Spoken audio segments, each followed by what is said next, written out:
المتوسط تحت ال20 وتحت ال17. الحمد لله حصلت على ميدالية ذهبية تحت ال20 سنة، وتحت ال17 برضه حصلت على ذهبية برضه.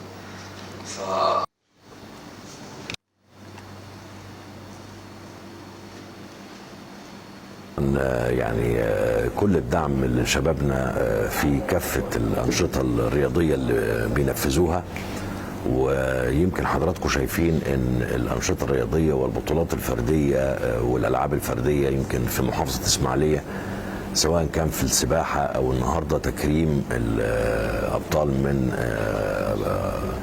بطولة البحر المتوسط للمصارعة الرومانية، حاجة مشجعة الحقيقة، وشيء يدينا مثل وقدوة لبقية الشباب انه يحتذي بيهم.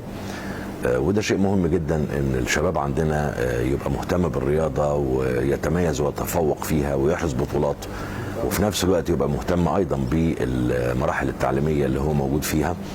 والحقيقة النموذج اللي احنا شفناه النهاردة ل3 شباب هم متميزين سواء كان في دراستهم او في النواحي الرياضية بتاعتهم.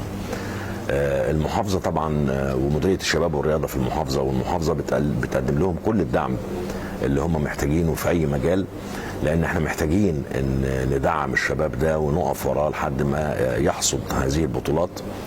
والأكثر احنا محتاجينه يبقى هو مثل وقدوة لبقية الشباب، عشان شبابنا يهتم بالرياضة ويهتم بالتكوين السليم للشاب، سواء كان تكوين رياضي او تكوين علمي او تكوين ثقافي، بحيث يخرج لنا الشاب ان شاء الله بشكل متكامل يبقى فاعل ونافع للمجتمع ان شاء الله.